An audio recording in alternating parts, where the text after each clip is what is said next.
I'm Maxine. Sitting in my car, the snow is melting off the windshield in slow streaks. I'm on my way home after a life-changing meeting with my mother at the Caribou Coffee on Plymouth Avenue. Just a few hours ago, I finally mustered the courage to confront her about the years of unacknowledged sacrifice and the unfair treatment I've endured. My family has always been a complex web of emotions. My mother, Mrs. Thompson, is a woman who wears a mask of charm and grace. She's the kind of person who seems perfect in public but has a way of making those closest to her feel small. My sister, Stella, is the golden child. She was born prematurely, a difficult birth that almost cost her life, and since then, she's been the center of my mother's universe. I remember when I was young, my father, Mr. Thompson, was the rock of the family.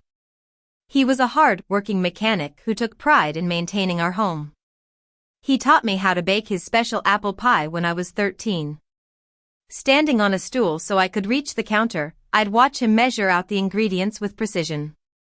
"The house doesn't hold itself up, Maxine," he'd say. He meant that every little bit of effort, whether it was fixing the leaky faucet or baking a pie, mattered. But when my father passed away from a heart attack at 55, everything changed.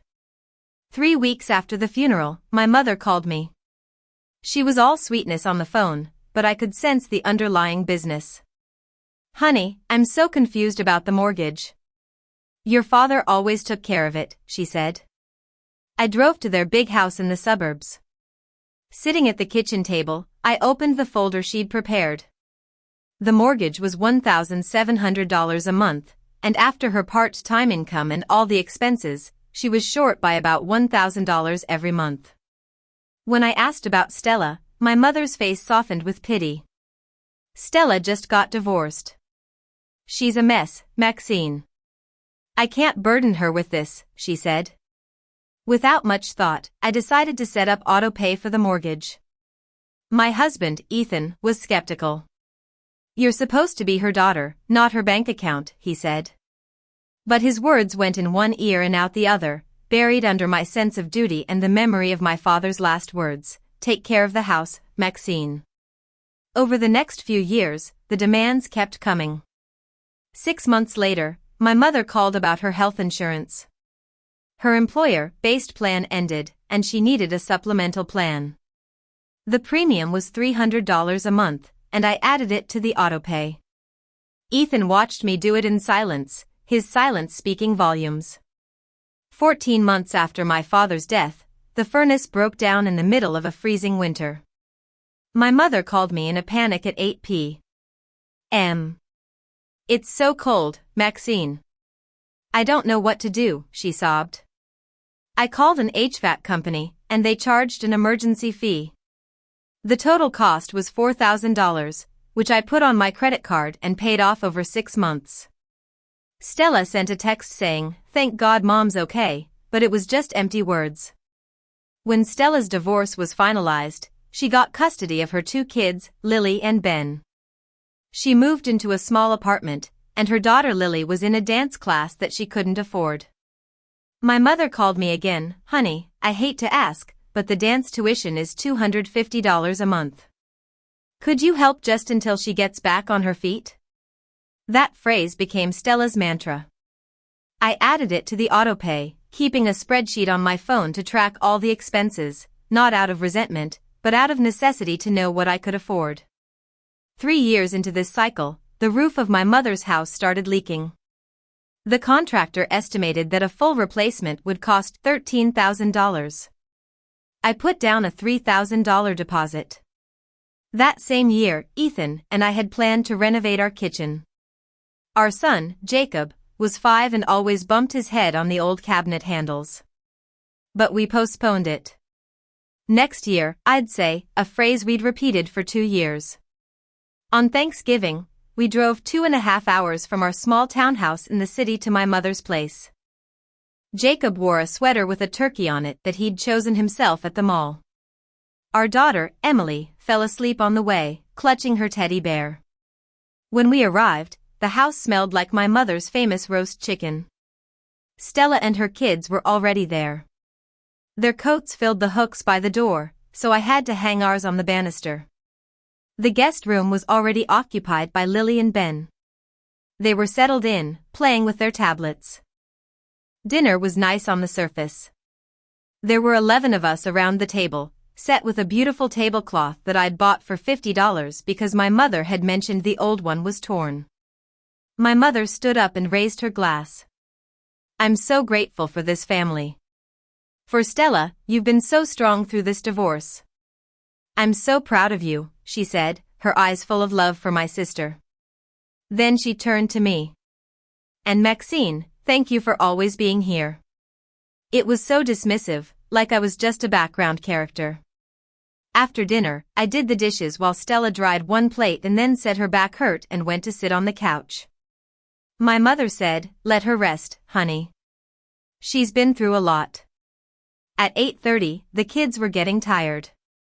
Jacob's eyes were half closed, and Emily was already dozing on the couch. I found my mother in the hallway and asked if I could set up the guest room for the kids. She gave me that fake smile. "Oh, Stella's kids are already settled. Your kids are tough. They'll think it's an adventure." Then she opened the hallway closet and tossed out 2 cheap sleeping bags with cartoon bears on them. They smelled like the basement, damp and musty. One landed at Jacob's feet, and he just stood there, looking at me with those big, understanding eyes.